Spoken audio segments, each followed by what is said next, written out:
당신을 보니 살맛이 납니다. 오늘 본문의 말씀을 가지고 우리는 교회라는 제목으로 함께 말씀을 나누겠습니다. 한번 따라해 봅시다. 우리는 교회. 이번 여름 성경학교 우리 주제가 뭐였냐면 나는 교회가 좋아요.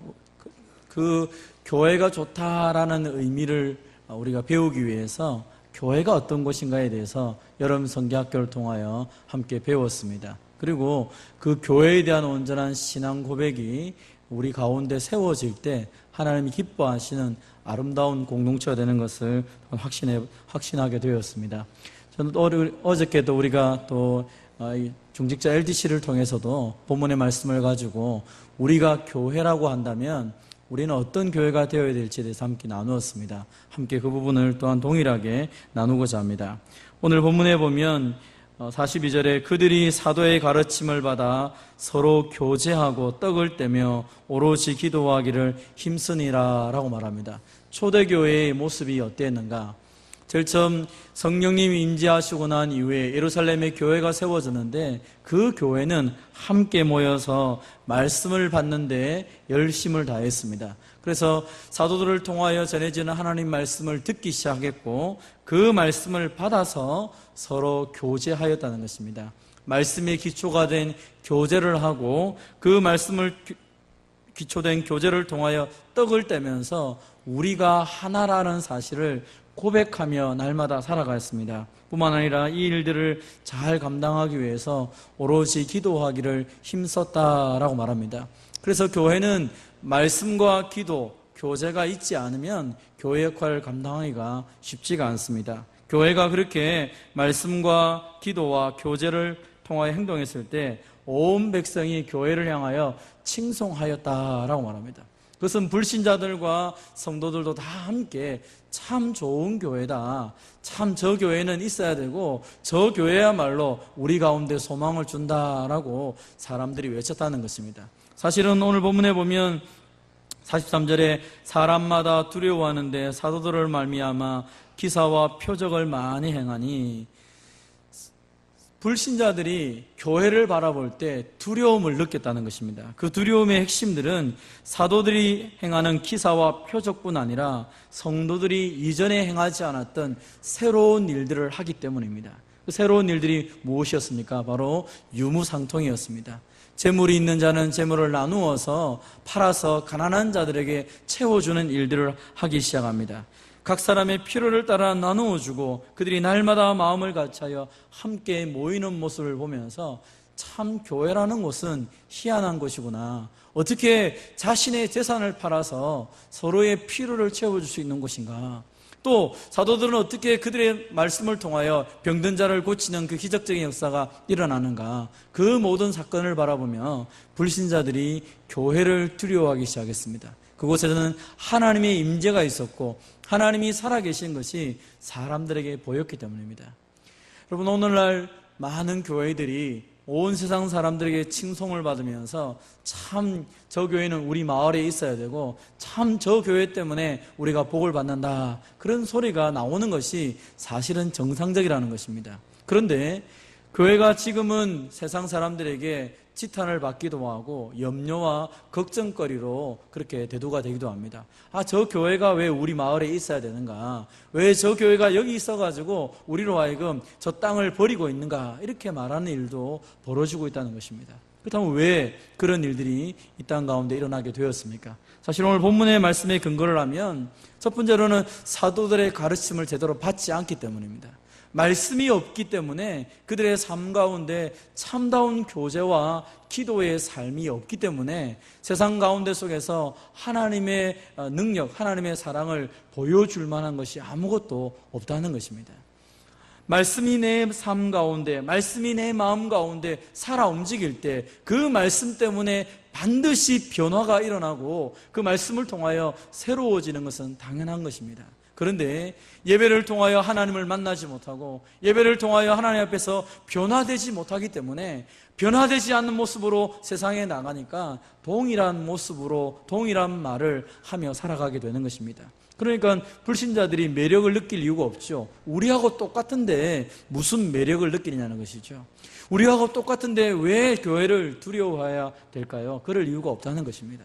그래서 오늘 보면은 우리에게 초대교회의 성도들은 하나님 말씀 받는 것에 열심을 다했고 그 말씀을 듣는 것뿐 아니라 그 말씀을 마음판에 새겨서 삶 가운데 실천하기 위해 애를 쓰고 힘을 썼다고 표현을 하고 있는 것입니다. 말씀이 내 마음속에 움직이는 것처럼, 말씀이 내 생각을 바꾸었던 것처럼 말이 바뀌고 생각이 바뀌고 행동이 바뀌고 인격이 변화되기 시작하니까 세상이 교회를 향하여 칭송하였다라고 말씀을 하고 있는 것입니다. 여러분, 그렇다면 교회는 무엇입니까? 우리가 지금까지 살펴본 것처럼 교회는 건물이나 프로그램이나 또 어떤 이런 것이 아닙니다. 왕궁충부교회의 당이라고 하는 이 건물은 예배를 드리는 곳이기 때문에 지금 예배당으로 쓰임을 받고 있는 것입니다. 여러분, 이 건물이 만약 예배를 드리는 장소가 아니라면 여기는 예배당이라는 이름을 쓸 수가 없는 것입니다. 잘 아는 것처럼 영국의 교회당에 가보면 영국의 교회당은 더 이상 교회당이 아닙니다. 이제 거기는 커피숍이 되었고, 거기는 또 뭐 요가를 하는 데가 되었고, 거기는 뭐 사업을 하는 곳이 되었고, 사람들이 더 이상 그곳에서 예배를 드리지 않으니까 건물은 더 이상 의미가 없는 존재가 되어버리고 말았다는 것입니다. 여러분, 그렇다면 교회는 건물이 아니고 또 교회는 어떤 음악이나 프로그램이 아니라면 교회는 도대체 무엇입니까? 오늘 성경에서 세 가지로 얘기합니다. 한번 따라해 보겠습니다. 교회는 고백 공동체입니다. 한번 같이 마태복음 16장 16절 같이 읽겠습니다. 시작. 시몬 베드로가 대답하여 이르되 주는 그리스도시요 살아계신 하나님의 아들이시니이다. 아멘. 이 베드로의 고백 위에, 신앙 고백 위에 주님이 주님의 교회를 세우겠다라고 마태복음 16장에 말씀하고 있죠. 이 고백 위에 내가 내 교회를 세우리니 음부의 권세가 이기지 못하리라 라고 약속의 말씀을 주셨습니다. 여러분, 지옥의 권세를 무너뜨릴 수 있는 유일한 공동체가 교회인 줄 믿으시기를 바랍니다. 여러분, 우리가 그런 사람이라는 것이죠. 우리가 지옥의 권세를 흔들 수 있는 사람인데, 지옥의 권세를 흔들고 지옥을 뒤흔들 수 있는 능력을 받은 사람임에도 불구하고 오늘날 교회가 사탄에게 질질 끌려다니고 있다는 것입니다. 왜요?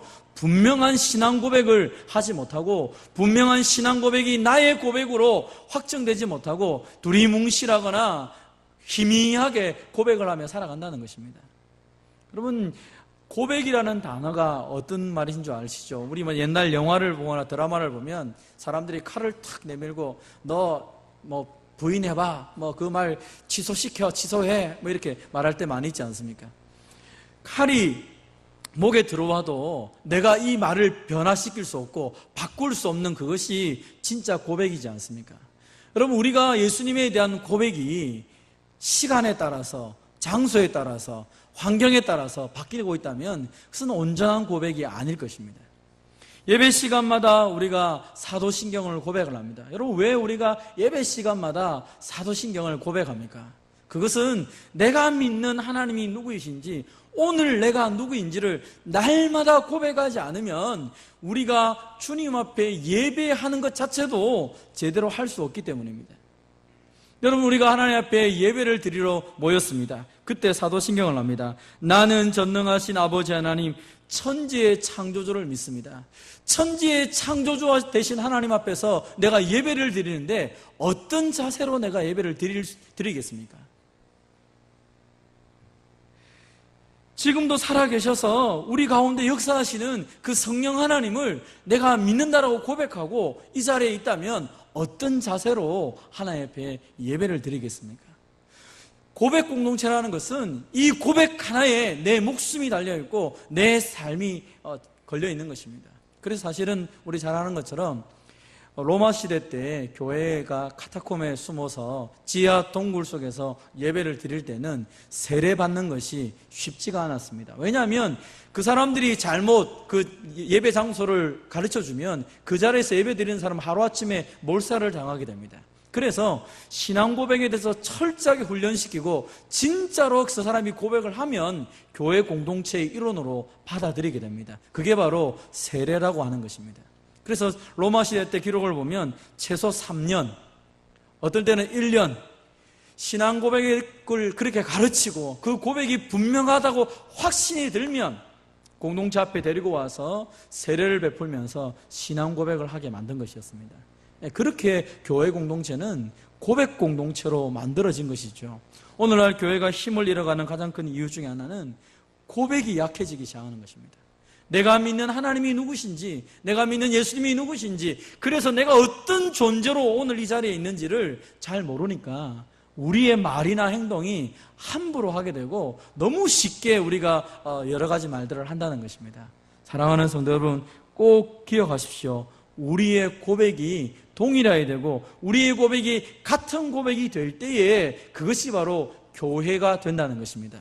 예수님을 주님으로 고백하는 신앙 공동체, 그것이 바로 우리 교회의 정체성이고 이게 바로 우리 교회인 줄 믿으시기를 바랍니다. 여러분, 신앙 고백이 분명해지면 두 번째로 나타나는 현상이 있습니다. 그것은 바로 신앙 고백을 가진 사람들끼리 교제하게 됩니다. 한번 따라해 봅시다. 교회는 교제 공동체입니다. 같이 읽어봅시다. 사도행전 2장 42절입니다. 시작. 그들이 사도의 가르침을 받아 서로 교제하고 떡을 떼며 오로지 기도하기를 힘쓰니라. 아멘. 여러분, 분명히 말씀을 받아서 고백을 하기 시작하면 그 고백은 가까운 성도들 사이에서 반드시 교제로 나타나게 되어 있습니다. 주님이 우리의 머리라고 말을 합니다. 우리는 주님의 지체라고 말합니다. 그렇다면 손과 발이든지 온 지체는 주님과 연결되어서 함께 움직이게 되어 있습니다. 손이 따로 놀고 다리가 따로 놀고 눈이 따로 논다면 그것은 정상적인 사람의 모습이 아닐 것입니다. 교회 공동체가 이 부분을 놓치고 살아가면 신앙생활에 있어서 가장 큰 문제가 생기는 것입니다. 손 하나가, 물론 손도 내 몸에 있습니다. 그러나 이 손이 머리의 통제를 받지 않고 마음대로 움직인다면 이것은 온전한 손이 될 수 없는 것입니다. 교제를 한다는 것이 무엇입니까? 피가 서로를 통하는 것처럼, 신경이 신경을 통하는 것처럼 온몸이 서로 통하는 것이죠. 때로 이것이 서로에게 충돌이 되어서 막히기도 할 것입니다. 때로 이 가운데 속에서는 그것 때문에 답답해하기도 할 것입니다. 그러나 한 몸이기 때문에 함께 고통하고 함께 슬퍼하고 함께 울고 함께 웃는 것이 바로 교제 공동체의 모습인 것이죠. 그래서 오늘 성경에서는 그들이 서로 교제하고 떡을 떼며 오로지 기도하기 힘썼다라고 그렇게 말을 하고 있는 것입니다. 예수님을 만났기 때문에 예수님의 몸으로 사랑함에 있어서 하나 되는 것이죠. 여러분, 우리가 예수님을 만났기 때문에, 아니 예수님을 믿기 때문에 매 시간마다 내가 주님의 몸이라고 고백하기 때문에 서로에 대해서 관심을 가지고 사랑하는 것입니다. 어제 우리가 모여서 여러 가지 많은 이야기들을 했습니다. 어떤 분들은 또 새 가족들을 위해서 이렇게 저렇게 우리가 좀 더 많이 돌보아주면 좋겠다라는 이야기도 했습니다. 여러분, 우리가 서로가 하나고 한 몸이기 때문에 어떻게 하면 같이 이야기하고 같이 그 고민을 안고 가고 같이 하나가 되기 위해서 애를 쓸까에 대한 고민이 있죠. 하나님께서 우리에게 각자 다른 은사를 주셨습니다. 어떤 사람은 찬송을 잘하기도 합니다. 어떤 사람은 운전을 잘하기도 합니다. 어떤 사람은 또 사람들을 잘 돌보아주며 연약한 자들을 세워주는 분도 있습니다. 각양 은사를 따라서 모든 사람들이 제 역할을 감당하기 시작할 때 교회는 아름다워지는 것이죠.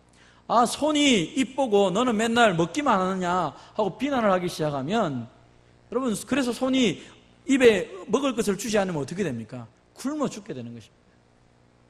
손과 입은 함께 가야 되는 것이죠. 마찬가지로 우리 교회의 모든 사람들은 다양한 은사들이 있습니다. 너는 나와 똑같지 않기 때문에 너는 내 몸이 아니라고 말한다면 그만큼 어리석은 게 어디 있겠습니까? 온몸이 입이면 어떻게 되겠습니까? 온몸이 손이면 어떻게 되겠습니까? 온몸이 발이면 어떻게 되겠습니까? 정상적인 구실을 할 수가 없는 것입니다. 그래서 교회는 가난한 사람도 있고 부유한 사람도 있고 건강한 사람도 있고 몸이 불편한 사람도 있고 나이가 많은 사람도 있고 적은 사람도 있는 것입니다. 남자가 있고 여자가 있고 사회적으로 높은 사람이 있고 사회적으로 그렇게 높지 않은 사람도 있다는 것입니다. 그러나 이 모든 사람이 예수 그리스도 안에서 하나가 되고 한 몸이 되어서 하나님이 주신 그 비전을 향해 달려나갈 때 그게 진짜 교회라는 것입니다. 우리 가운데 막혀있는 것들이 있다면 그리스도의 사랑으로 덮어주고 그리스도의 마음으로 하나가 될 수 있는 저와 여러분 되시기를 바랍니다. 우리는 그것이 세상 사람들에게 보여져야 되는 것입니다. 아니, 저 교회는 아무리 생각해도 이해가 되지 않는다. 어떻게 가난한 사람들이 저 교회에서 마음껏 즐겁게 생활을 하고 있고, 어떻게 저 교회에 저 허물진 사람이 이 공동체 안에서 저렇게 즐겁게 하나님을 섬기고 있는가? 저 두 사람은 사회적으로 함께 있을 수 없는 사람인데 어떻게 교회 공동체 안에서 같이 있을 수 있느냐? 주인과 머슴이 함께 예배를 드렸던 그 한국교회 좋은 전통처럼 누구의 신분이든 어떤 신분이든 간에 어떤 출신이든 간에 그게 중요한 것이 아니라 그리스도 안에서 뜨겁게 사랑하며 섬기는 그 공동체가 진짜 교회라는 것입니다. 오늘 우리 가운데 그 부분이 사라져가고 있다면 오늘 우리는 주님 앞에서 이 부분을 놓고 기도해야 될 것입니다. 하나님, 우리가 예수님을 내가 만난 것처럼, 아니 주님이 나를 용납해 주셨던 것처럼 내가 형제자매를 용납하며 뜨겁게 교제하며 사랑할 수 있는 우리가 되게 해달라고 기도하는 저와 여러분 되시기를 바랍니다. 세 번째, 교회는 뜨겁게 사랑하는 교회는 어떻게 됩니까? 한번 따라해 봅시다. 교회는 섬김 공동체입니다. 같이 한번 읽어보겠습니다. 시작. 믿는 사람이 다 함께 있어 모든 물건을 서로 통용하고 또 재산과 소유를 팔아 각 사람의 필요를 따라 나눠주며 하나님을 찬미하며 또 온 백성에게 칭송을 받으니 주께서 구원받는 사람을 날마다 더하게 하시니라. 아멘. 교회는 섬김 공동체라고 말하고 있습니다. 여러분, 성도가 서로를 교제하다 보면 발견하는 것이 있습니다. 뭘 발견합니까? 필요를 발견하게 되는 것입니다. 아마 여러분도 그렇게 되실 것입니다. 우리 구역장님들이 성도들을 돌아보기 시작할 때, 처음 내가 구역장이 아닐 때는 관심이 없습니다. 저 사람이 우리 교회 다니든 말든지 관심이 없는데 구역장이 되고 나니까 한 사람 한 사람을 돌아보기 시작하니까 형편이 보이기 시작하는 것입니다. 교사가 되고 나니까 전에는 관심이 없었는데 아이들의 삶에 대해서, 그 가정에 대해서 관심을 가지게 되고 필요를 느끼게 되는 것입니다. 내가 권사가 되고 장로가 되고 안수집사가 되다 보니까 교회 전체를 바라보다 보니까 필요가 눈에 보이기 시작한다는 것입니다. 아주 좀 죄송한 이야기 하나를 하면 이런 게 있습니다. 제가 여기 처음 와서 우리 목사님들 모임에 갔었는데 모임을 마치고 막 나가는 그 순간에 제 눈에 보니까 그때 겨울이었는데 난로가 켜져 있는 것입니다. 그래서 제가 한 중간쯤 나갔는데 나가면서 제가 난로를 다 끄니까 뒤에 오시던 목사님 한 분이 이렇게 말씀하시더라고요. 최 목사, 드디어 담임 목사가 되었네. 이렇게 얘기하시더라고요. 목사님 왜 그래 말씀하십니까? 그러니까 그래, 옛날에 부목사일 때는 저게 안 보였지. 이제 담임 목사가 되니까 불 끄는 게 다 보이지. 저거 그 얘기 하더라고요. 제가 맞습니다, 목사님. 전에는 제가 제일 먼저 그냥 나갔는데 이제는 둘러보고 뭐가 꺼졌는가 안 꺼졌는가 살펴보고 나갑니다. 제가 그런 이야기를 함께 나누었습니다. 전에는 별 관심이 없었어요. 내 것만 잘하면 됐었는데 담임 목사가 되고 나니까 저기 선풍기 하나 켜졌나 꺼졌나, 아니 전원이 내려졌나 아니야, 그것까지도 관심이 생기더라는 거예요. 아마 여러분도 구역장이 되거나 교사가 되거나 지역장이 되면 우리 교인들이 왔나, 우리 지역 식구들이 왔나, 또 소회장이 되고 나면 전엔 관심이 없었는데 우리 소회원들이 열심히 하고 있나, 그런 마음에 관심이 생기게 됩니다.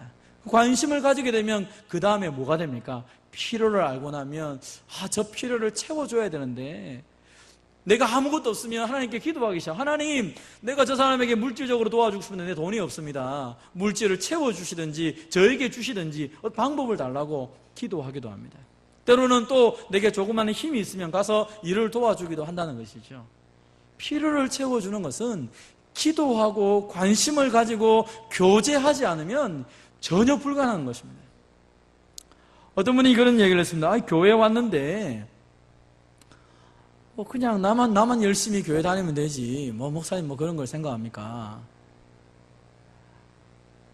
나만 열심히 할 것 같으면 교회 올 필요 없죠.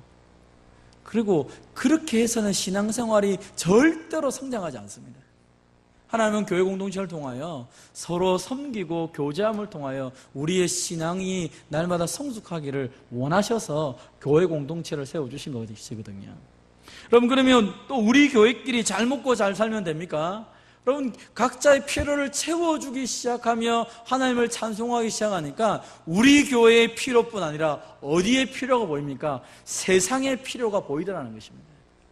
어제도 우리 한 그 그룹에서 이야기를 나누면서 그런 이야기를 했습니다. 목사님, 우리 안에 이런 부분을 채워주는 것도 굉장히 이거 열심히 해야 되지만 또 우리 주위에 보니까 독거 노인도 계시고 또 저기 정말로 괜찮은 친구들이 있는데 가난해가지고 지금 그 어려움 당하는 친구들이 있는데 우리가 좀 도와줬으면 좋겠습니다. 뭐 그런 이야기를 하는 그룹도 있었습니다. 여러분, 우리가 처음에는 나만 보입니다.